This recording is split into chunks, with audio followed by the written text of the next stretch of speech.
I feel this is an existential moment, so what we do or don't do will change the face of the world for generations to come.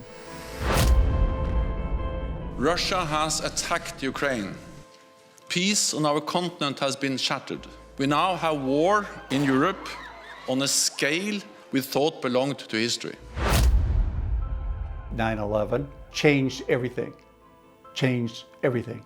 And it proved that the existence of NATO needed to continue.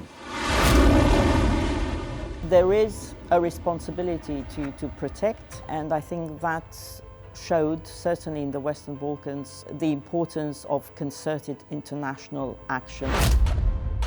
When the wall came down, it was the most tangible proof of the division of Europe was going to finish. It was going to end.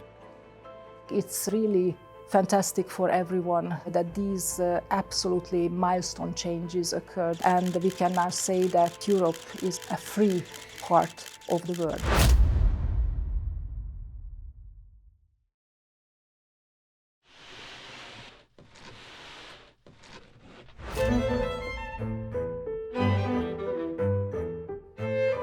I think it's important to look back at the past to understand how we've got to where we are today, to develop the most successful strategies moving forward. If we stand united, Europe and North America, we can face every challenge as we have done over the past 75 years.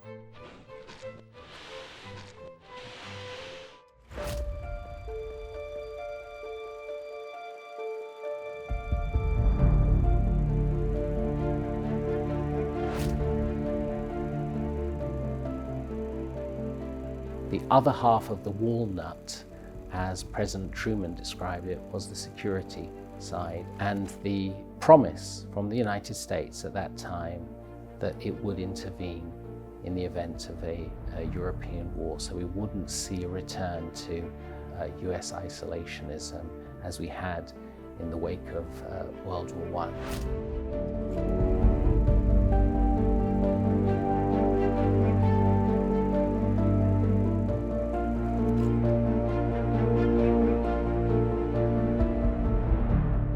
The treaty we are signing here today is evidence of the path they will follow.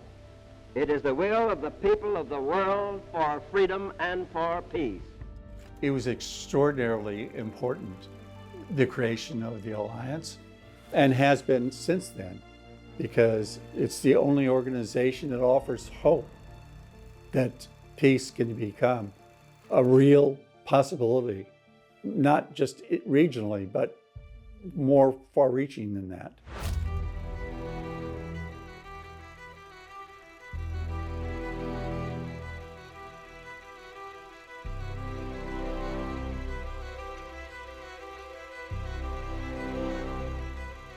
There were Soviet troops across Central and Eastern Europe, so they didn't really have a choice in joining this alliance. It was nothing like NATO, which had been formed years before, with democracies choosing to join.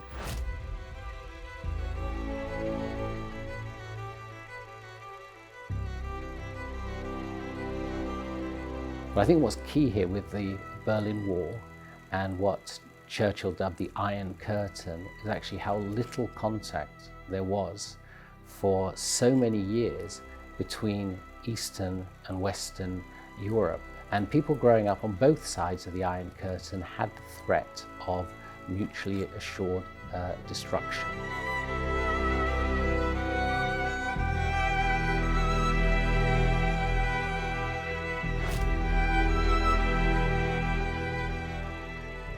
We will not prematurely or unnecessarily risk the course of worldwide nuclear war, in which even the fruits of victory would be ashes in our mouth. But neither will we shrink from that risk at any time it must be faced. People look at the Cold War and they assume that nothing happened, that it was static. But it wasn't static. It was a continuous discussion of security issues and the best ways that allies should address these security issues. Communist Romania was the most repressive country in the Soviet bloc. We had very little to eat, we had no heating, we had no hot water. I grew up listening to foreign radio stations like the BBC, Deutsche Welle, literally under the bed covers, for fear that my neighbors would report me to the dreaded Securitate, the secret police. So for me and for my family, NATO was actually always a beacon of light, of hope.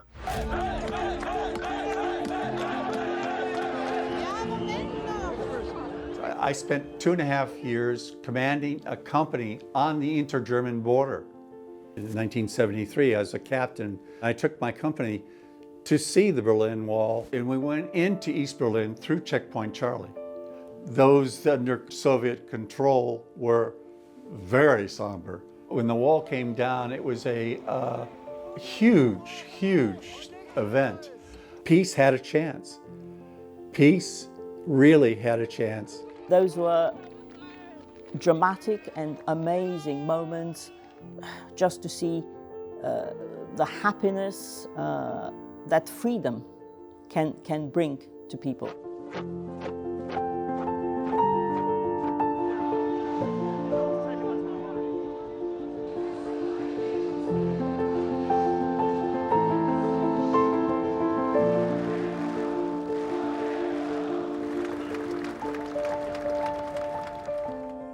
I was born in 1967. That was still the communist time in Hungary. So when I got to university, that was the time when, in fact, our first free elections took place.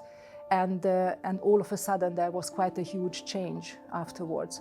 And a change that we did not imagine when I was, for example, 6 years old. Certainly my parents were not even thinking that this could happen. So we are very proud that we managed to get into NATO and into the European Union.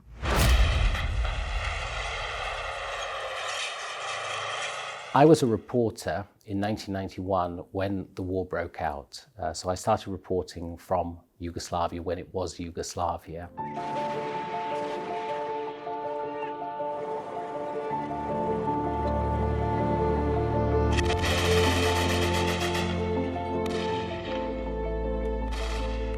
The NATO Secretary General in the 1990s, Manfred Wörner, was really committed to NATO doing what it could to intervene and to halt the conflict. And Manfred Wörner came literally from his deathbed to chair meetings of the North Atlantic Council in which he was arguing for a more robust NATO intervention, which eventually came in 1995. NATO has been asked to act, and NATO will act. Our objective is to protect the safe areas against attacks so that the word safe really means what it says. Safe.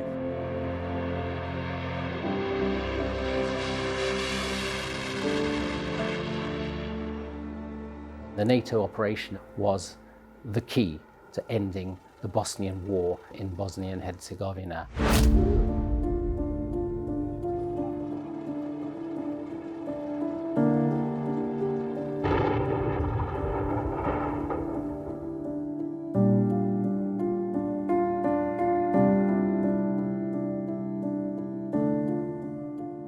We must stop the violence and bring an end to the humanitarian catastrophe now taking place in Kosovo.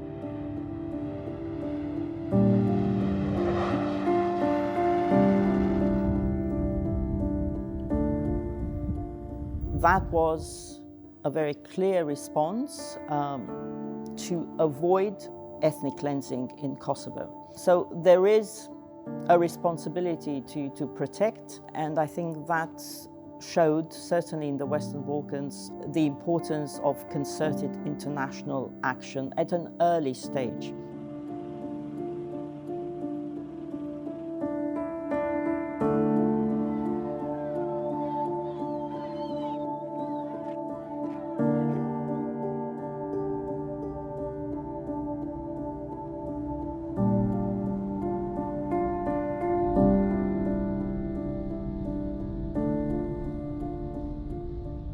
NATO has provided for the past 25 years an important presence which contributes to the conditions for a peace process to take place, firstly in Bosnia and Herzegovina, but then subsequently also in Kosovo after a far greater NATO intervention in 1999.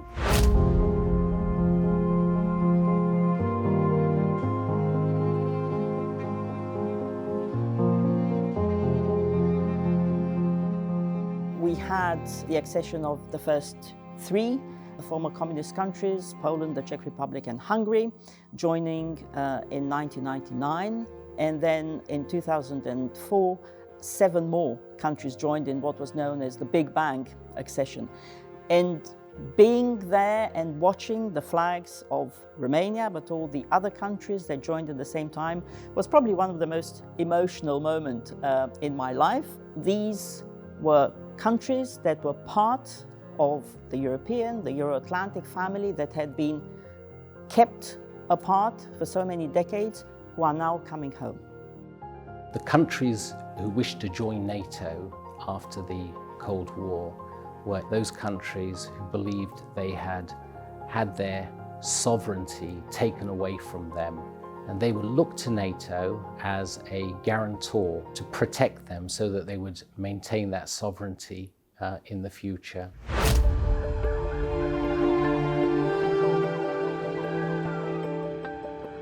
I was here in headquarters, and all of a sudden we were called to the office of the permanent representative because he was looking at the television and seeing the Twin Towers going down. It was a moment where we could not believe our eyes. I came to the old NATO headquarters and I remember looking up and there was a plane. Because of course we're very close to Brussels airport. I thought, yeah, you know, this can also be a target, but it's also a source of strength. NATO solidarity remains the essence of our alliance. Our message to the people of the United States is that we are with you.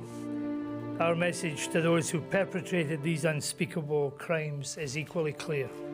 You will not get away with it. There was a remarkable galvanization of support behind the United States. The Allies stood up and stood around the United States at that particular time, and that was very significant.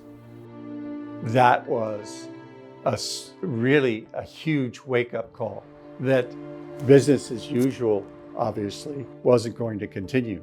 If it is determined that this attack was directed from abroad against the United States, it shall be regarded as an action covered by Article 5 of the Washington Treaty. I was elated, like other Americans, that the alliance voted unanimously to apply Article 5. That was very meaningful to us.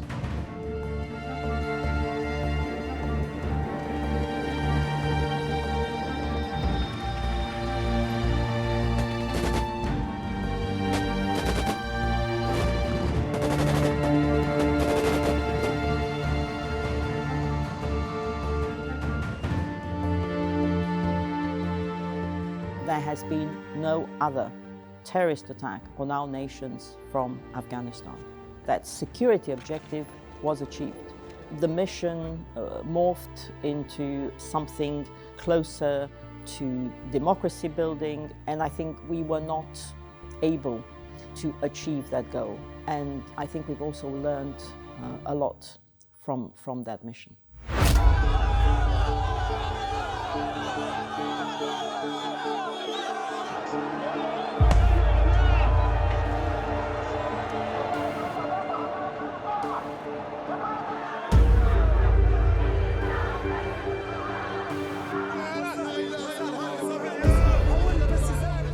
NATO allies stand behind the legitimate aspirations of the Libyan people for freedom, democracy, and human rights.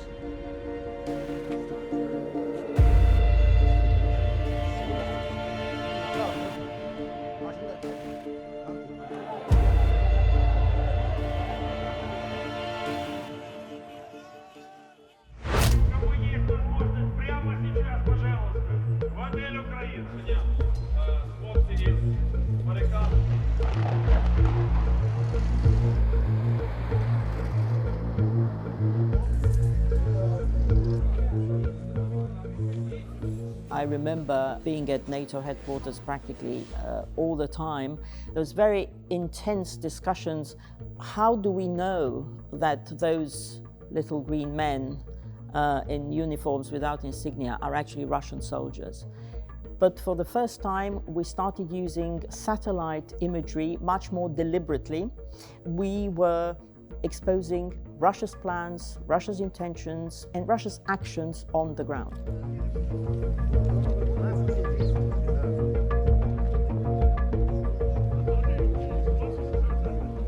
If the Russian leadership stays on its current course, together, we will ensure that this isolation deepens.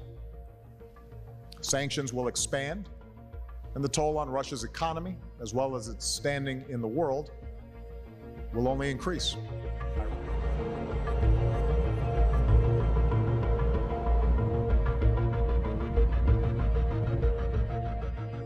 It was a clear signal that we could defend all allies against Russian aggression.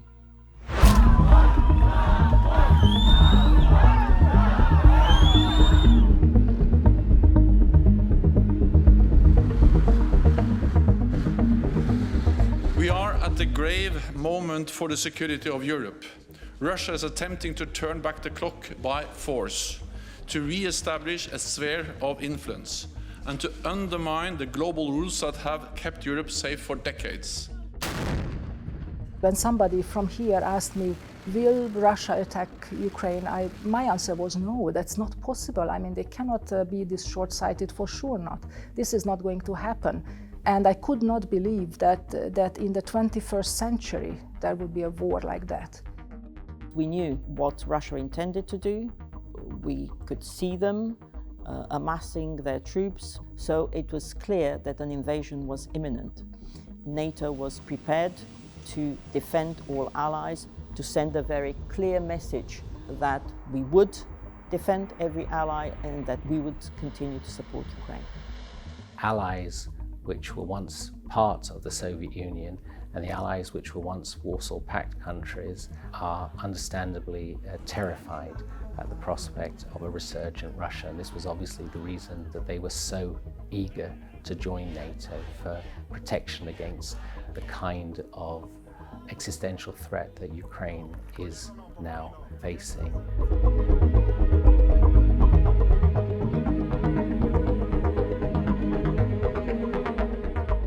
To see the flag of Finland and Sweden raised outside NATO headquarters was an amazing moment. It showed that countries have the right to choose, that NATO's door remains open, and that Putin has achieved a strategic failure, because if he wanted to have less NATO, he has more NATO.